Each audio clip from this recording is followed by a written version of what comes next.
I'm not, as part of this series on the development of the Legion, going to spend time on what's popularly known as the Marian Reform, this tradition whereby a lot of scholars will argue there's a major change to the army in the late 2nd, early 1st century BC, centering around the career of Gaius Marius. And this is the moment when the army suddenly becomes permanent and professional. The evidence for this isn't that great. There are changes, but they're probably more gradual and not necessarily evolutionary. There are things that happen that work out well that aren't then necessarily copied for a while, but eventually change the standard practice and become the normal way of doing things, the normal way of organizing things. And it might well be with that, but this is too complicated an issue to talk about in a video in this series, because we'll digress and we'll have to argue the detail as to what the evidence actually suggests that's going on with Marius. One interesting thing that ties into the earlier legion, whereby the Senate decides each year how many legions are going to be formed and how big each of those legions will be and which provinces they'll go to. Remember that the story of Marius recruiting the Capiticensi begins when the Senate, because a lot of people in the Senate don't particularly like him, doesn't allow him to raise a new full levy from the ordinary citizen body. So instead, he can take volunteers, because there's nothing to stop any Roman citizen from volunteering and going off to join a war if the commander's willing to take him. Then Marius appeals for volunteers from people below the census qualification to make them obliged to undergo military service. So they don't possess the level of wealth that allows them to buy the equipment of a heavy infantryman or whatever it might be. And this is something that isn't unique. It has happened. The volunteers have gone before to other campaigns, but nevertheless, it's a change. It works. Marius gets, we're not quite sure how many troops he gets by this means, but he gets well-motivated men whom he leads and integrates into the existing army that's already there in North Africa. And along with other things, his leadership, his training greatly improves the effectiveness of that army and goes on to win a war. Although a war that's already probably turned in the Romans' favour before he gets there. But again, this is politics as well as military ambition, and all these people are competing to get the credit for what actually happens. And it's rather like, if you look at the Allied commanders in the early stages of the Second World War, presiding over poorly equipped, undersupplied, not necessarily well-trained troops. There are lots of disasters early on. Somebody else comes in to take over, by which time the resources, the supplies, the reinforcements are all coming in. It's much easier for them to go on and be successful. Doesn't necessarily mean their leadership qualities aren't important as well, but it's one of those factors. You see this again and again in the Roman system, particularly because given that every year the Senate decides which provinces will be allocated to the new magistrates, which ones will be kept under the existing governor as proconsul or propraetor, there's obviously a lot of room for those with influence to nab a command from someone else or to hold on to it.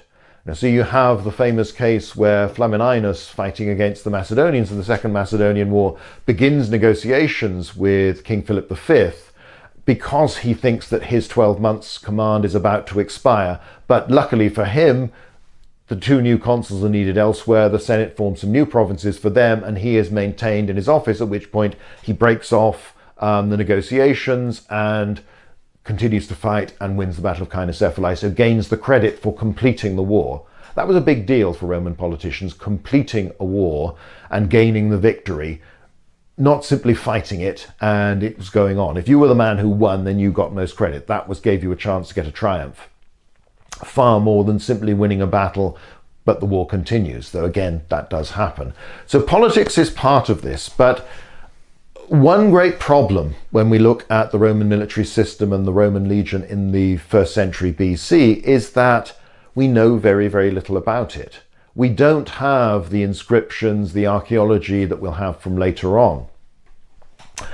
There's some more stuff coming out from Spain. Some of the camps are being located for this period and for the 2nd century BC and for the late 1st century BC, early 1st century AD.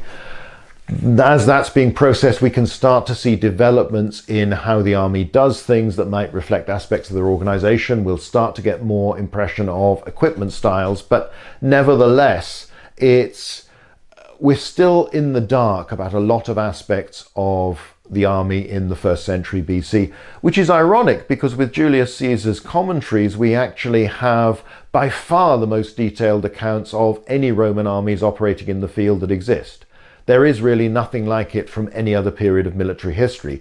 You get aspects of it with Josephus' account of the Jewish war, but he doesn't always understand things as a Roman would, and he's writing with a particular agenda. You get aspects of Ammianus Marcellinus, where again you've got an eyewitness talking about, but he talks mostly about sieges. There aren't really very many battles in the surviving parts of Ammianus's account.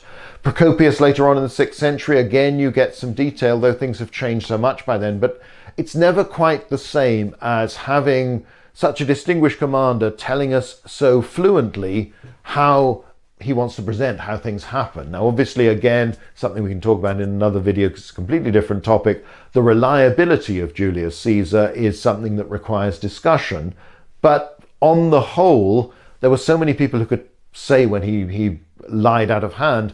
In terms of how the army actually operates, there isn't any great reason for him to distort that, and it's also something that he could expect his readers to understand. And therein lies the big problem for us, because Caesar will tell us a lot about the tactical formations he used, the thinking behind the strategy within his campaigns, the conduct of particular battles. He gives these nice little anecdotes that tell us who's making critical decisions at critical times, how the command structure worked to some extent. But he's writing for an audience that he assumes know exactly how the army works. They know what a legionary looks like. They know what a legion looks like, what a cohort looks like, how it will normally deploy, the range of options it has tactically. All of that can be assumed. So Julius Caesar, for instance, never bothers to tell us that his legionaries wear body armor. He just knows that we're going to know that, so he doesn't need to say that. He never tells us how the command structure and promotion system of centurions works. Time and again, he talks about promoting men from a lower grade in the centurionate to a higher grade, but he doesn't really tell us what that means. Is it purely status? Is it pay? To what extent are the command responsibilities different? These are all things we have to deduce from how he describes the army operating. So while we would absolutely love to have accounts similar to Caesar's for the army of the Principate, the army of the 3rd century, 4th century, and for earlier as well, sadly they don't exist, or at least they haven't survived. Such things existed once, but they haven't reached us. Like so the vast majority of literature from the ancient world, it did not survive, it is not here, and the chances of ever discovering some of it are pretty slim. We might be lucky, but the vast majority is lost forever. So we have an army that we can talk about its battlefield performance in more detail and with more confidence than at almost any other period, but we don't know lots about its basic organization. We don't know, for instance, there's one case where at the Battle of Pharsalus, Caesar talks about a former Primus Pilus leading a century of 120 men. Now, our normal thought is that the century is theoretical strength of 80, and that the idea of an enlarged first cohort commanded by a Primus Pilus doesn't come in until the Principate. But is that right? Is this a hint that that sort of thing was already there? Lots of problems, because Caesar also makes it very clear that his legions are often operating far below their theoretical strength. And he doesn't explain how this works. So we can be fairly confident that the legion at this time is supposed to consist of 10 cohorts. And we know, because they survive later on, that names like Hastati, Principes, and Pili, for Triarii more often, they survive in the ranks and titles of centurions well into the army of the Principate for several centuries, so you assume there's continuity. And Caesar occasionally refers to maniples or to men from the maniples. Now, in the army of Polybius's day, the maniple was the basic tactical unit on the battlefield. The 3 lines of infantry are each broken up into 10 maniples, and The maniple consists of 2 sentries. The centurion who is senior, or if only one is present, the one who is present, commands the maniple. That is a tactical unit, not the sentry. This group of 2 sentries fights together, operates together. And it camps together in the camp each night as well. By Caesar's day, we clearly have the cohort as the principal tactical unit of the army. Now, we know from the later imperial army, the army of the Principate, that there are 10 cohorts in a legion, and that these consist in the main of 6 centuries, each commanded by a centurion. And from the titles of the army in that time and the centurion's titles, we can work out that there is the equivalent of a maniple from each of the 3 lines of the old Polybian legion. So there are 2 centuries of Hastati, 2 centuries of Principes, 2 of Triarii or Pili. And that therefore what has happened is that you've now got a tactical unit that consists of 1 element, 1 tactical unit from each of the 3 lines of tradition that can now operate together. But how this cohort deploys is harder to see, and just when this develops. Polybius talks about a group of 3 maniples as something the Romans called a cohort, and he transliterates it into Greek, so it suggests this is a less familiar term. He doesn't use what he considers to be a Greek equivalent for this, but he only mentions it a couple of times. And from what survives, we only hear about them in Spain, but that might just be chance. So cohorts have existed before, and the Latins who come forward to form up the ally that had existed in the army of the Middle Republic, these are formed into cohorts, and it appears that each city, each colony provides a cohort which is mixed infantry and cavalry, although the cavalry probably serve separately, grouped together with other horsemen. But you do read of these in some of the accounts of a cohort of, for instance, the Paeligni at the Battle of Pydna, who are serving as a distinct tactical group within the line. They can be, people know, you can talk about them as a unit that are operating together. So this is how the cohort has developed, and it is clearly the cohort that dominates, not the maniple, even if the maniple still might be used at some point in Caesar's day. But again, we're inferring this from how he describes the army operating and how he can take groups of cohorts and send them off to perform a particular job or task. He'll also send legions off to perform particular tasks. So you've still got the legion as the larger organization, and there is no evidence for a permanent organization higher than the level of the legion, apart from the provincial army, which consists of several. Caesar's army will grow during his time in Gaul to be very big, and the armies of the Civil War can be even bigger than that, though they are not always concentrated in one place.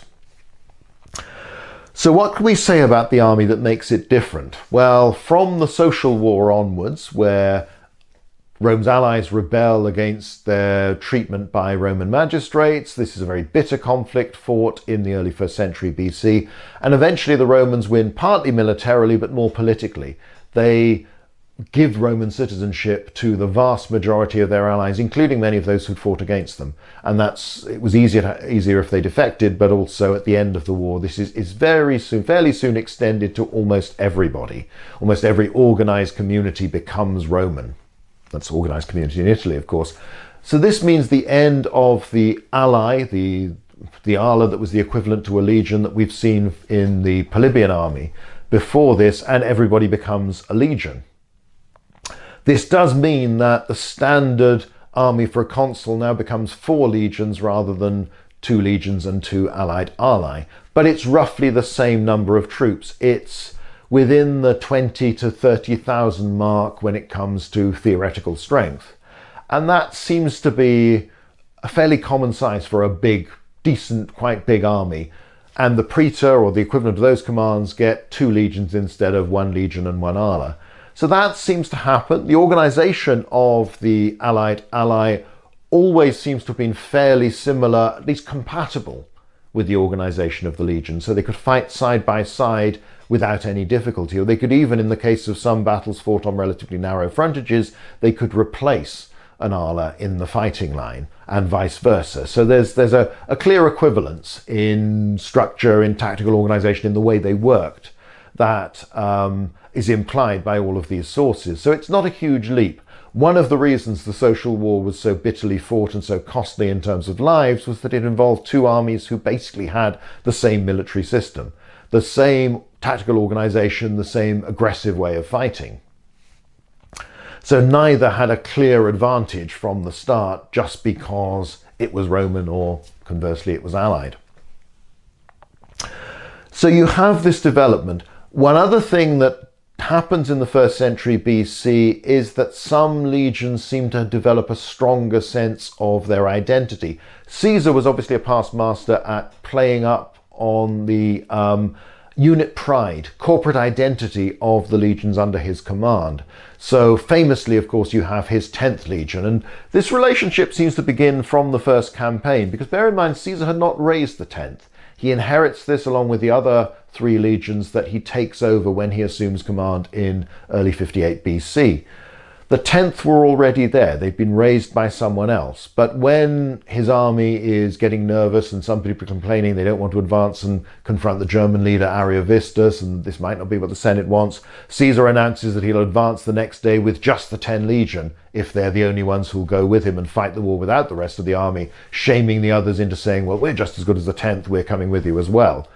That seems to be the beginning of this very special relationship where Caesar favors the 10th. He uses them as the legion that most often seems to form on the right of the army's line, which is the place of honor. It's a tradition that will be carried on into modern armies, a revival of the classical past. And it probably goes back to the idea that the right hand is your sword arm, your spear arm. Therefore, that's the side of aggression. Therefore, that's the most honorable side.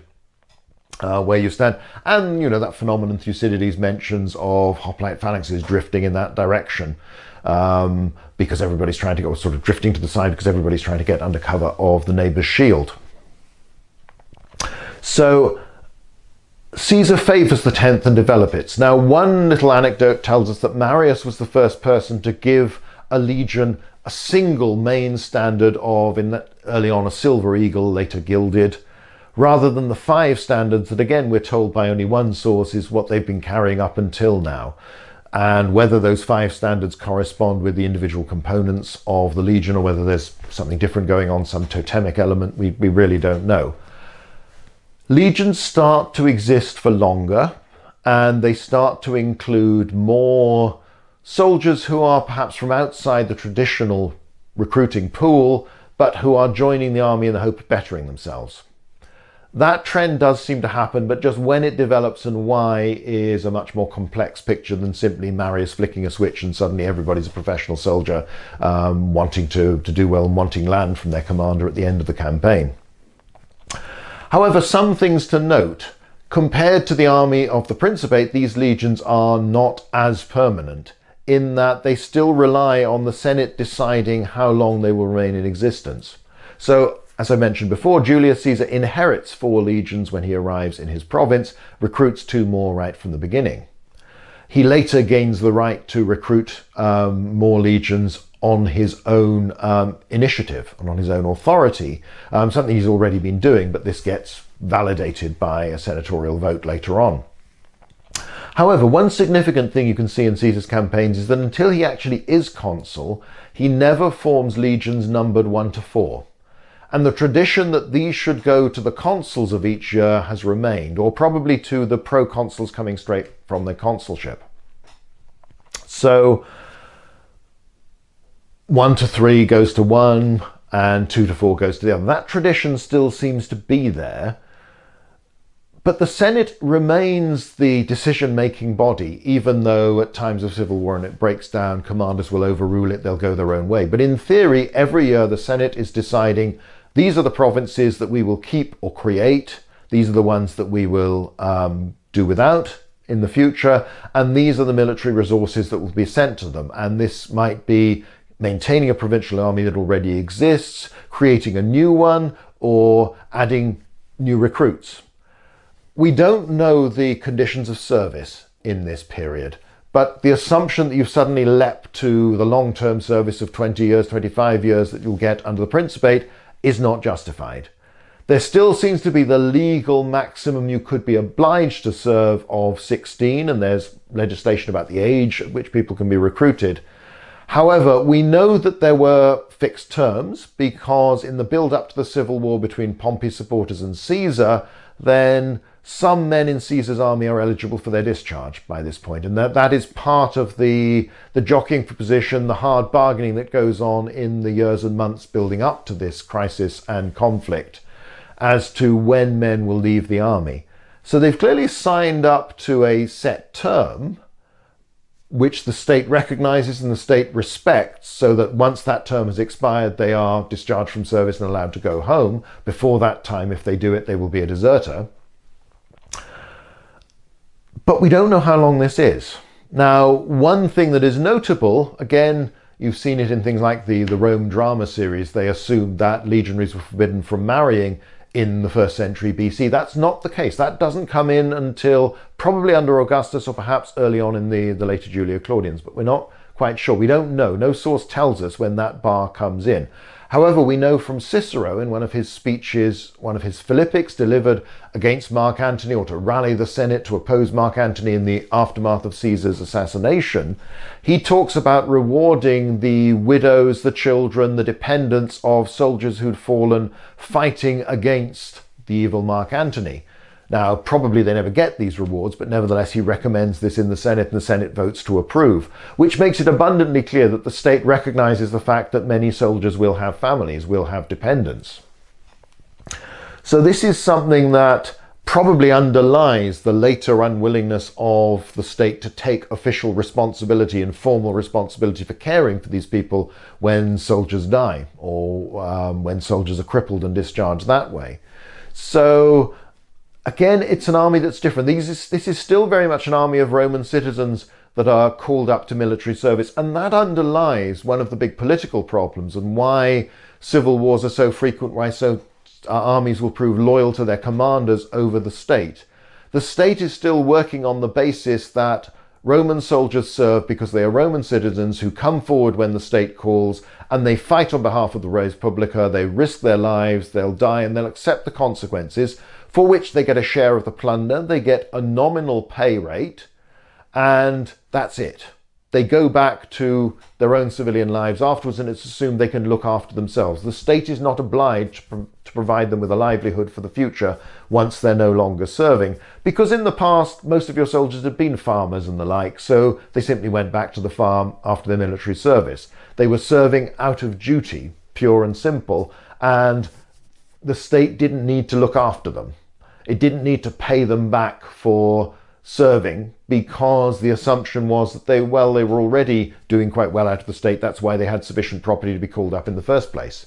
Now, clearly lots of people are going into the army for whom this no longer applies. We don't know. Again, when we talk about service conditions and length of service, it may well not even have been a fixed single contract for everybody. Perhaps individual armies were raised at different times with different promises being given to the recruit. So some might be say, well, you'll serve for 7 years. Some might say you've got to serve for 16. We don't know, but we should allow for all these possibilities, at least consider them, but not then assume, well, that's definitely how they're doing it, because the truth is we don't know. Julius Caesar, according to Suetonius, doubled the rate of pay for Roman legionaries. Now, he doesn't date this reform, and you tend to think that it's more likely during the Civil War, once he's dictator, when he has that authority. But the sheer fact that he could double pay rather suggests that, pay wasn't very good at this point. This is a subsistence wage, but it's not a wage that will set you up in life. And that then, of course, reinforces that sense of so many men who go off and will serve bravely under commanders like Pompey and Crassus and Caesar and Lucullus and all these others, but then hope for some reward, some more permanent recompense from the state for what they've done. And, to a modern perspective, this seems entirely reasonable, but the Romans are still operating partly under this assumption that, well, that shouldn't be necessary because you're serving simply because you're a citizen, but also there is the problem that politically, no one wants anybody else to get the credit for this. So hence the battles that people like Sulla and Marius and later Pompey and others will have to secure good settlements for their former soldiers, to set these men up.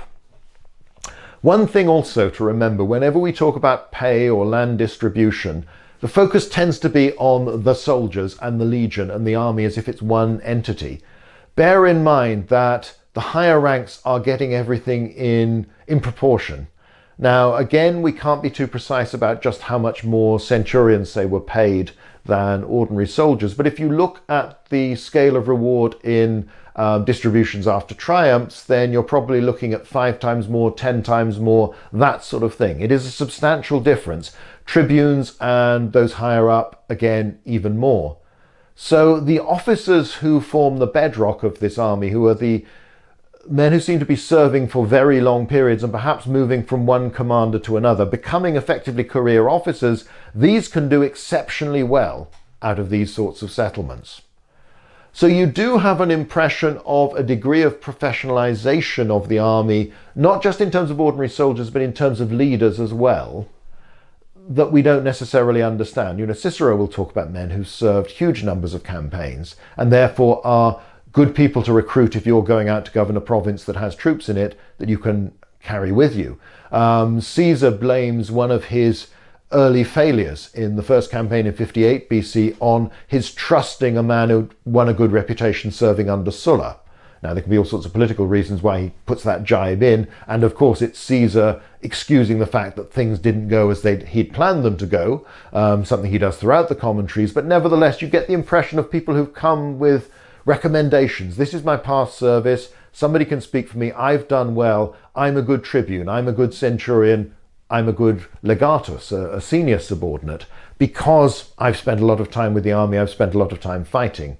So there is probably a move. There are hints at this earlier on. You have the famous character of Spurius Ligustinus, the man who lobbies, and Livy gives him a great speech that saying my record means that I ought to get higher status as a centurion than I'm being allocated at the moment in the levy. And he's someone who was beneath the minimum property qualification, but has chosen to serve repeatedly and has won decoration and promotion under a succession of commanders. So you can see a broader underlying move towards some men who are willing to serve as soldiers for longer periods and under successive commanders, and particularly experienced, almost professional officers. There are aspects you can see in the behavior on campaign of Caesar's army that you didn't see in Polybius' day. You certainly don't see in the Punic Wars and any of the other campaigns that are discussed in detail. Most strikingly, the engineering skill. Caesar is able to call out from his army men to build or repair a fleet of transport ships. He's able to conduct sieges and build very large siege works far faster than earlier Roman armies have done.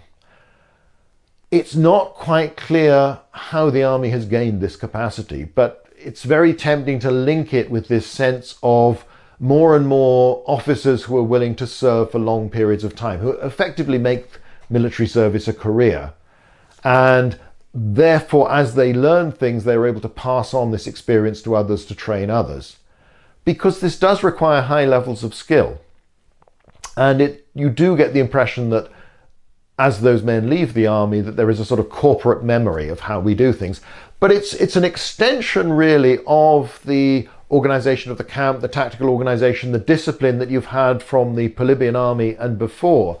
So there has always been this sense of this is the Roman way of doing things, but the range of things they can do becomes much broader in the 1st century BC, just as tactically this army seems a lot more flexible and sophisticated than the average army, if you can use such a term, in Polybius's day. So Caesar can alter the formation in which his legions will deploy in battle. They don't have to be in 3 lines, hastati, principes, triarii, as they had been in the old days, in part perhaps because the new organization has taken a maniple from each one. So a cohort is from the beginning different to that. He's able to form them in 2 lines, in 3 lines, in 4 lines. He's able to put allied troops and integrate them into those line systems, or put them as a reserve, or put them in front. He's able to have in North Africa lines where alternate units are facing in different directions. In the same way that he doesn't just have to send a legion to deal with a task, he can send a number of cohorts. And while it's not always made entirely clear just how this is done, these detachments operate clearly with an obvious command structure. There does appear to be somebody in charge who makes the decisions, and that Caesar can give instructions to, give a task to, give orders to, and then expect those to be obeyed, those to be fulfilled. So you've got, in terms of organization, something that is more flexible, more sophisticated, can do more things. The classic Polybian legion, as he describes it, seems very much set up for large-scale pitched battles in the field. An extension, really, of the sort of traditional mass battle that you've seen with hoplites and others.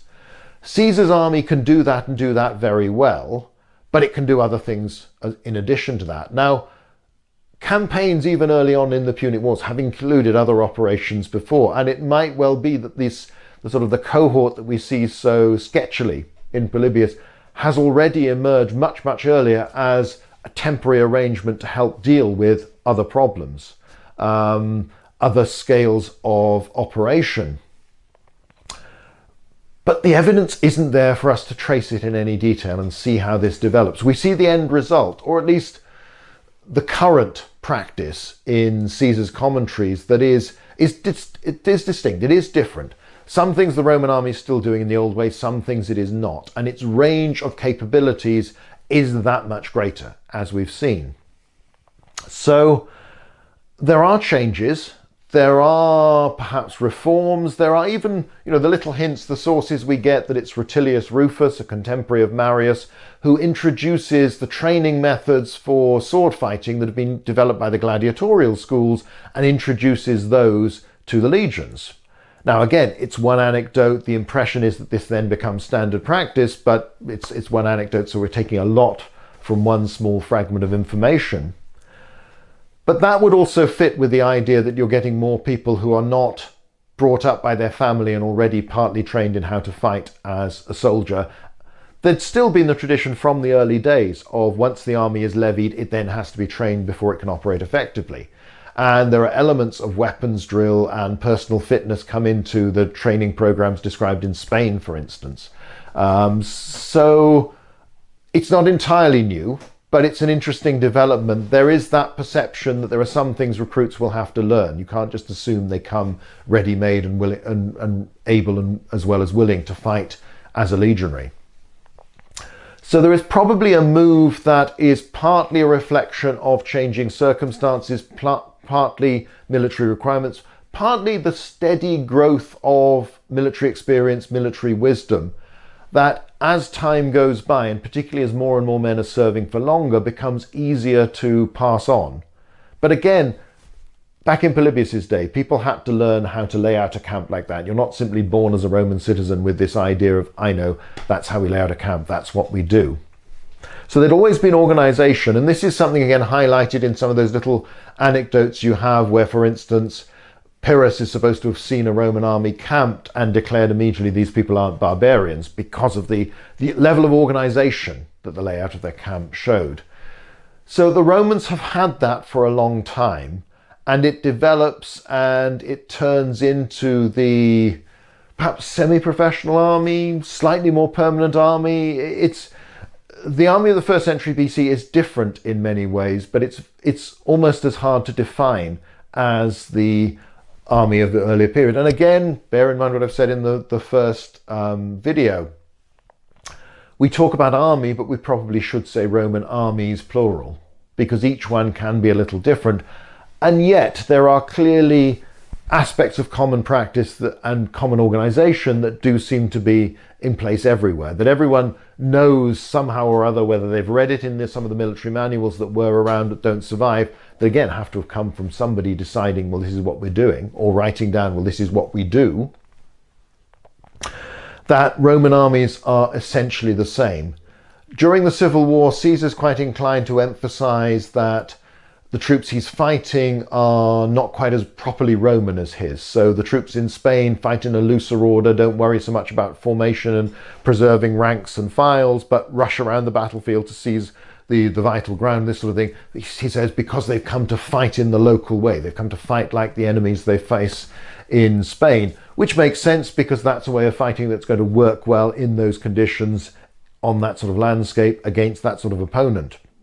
Later on, he describes the units that are in Egypt as having gone native in a big way. So there's political, but there probably is it is reasonable to think that the Romans would learn while they're in a province and they develop effective ways of fighting in those circumstances.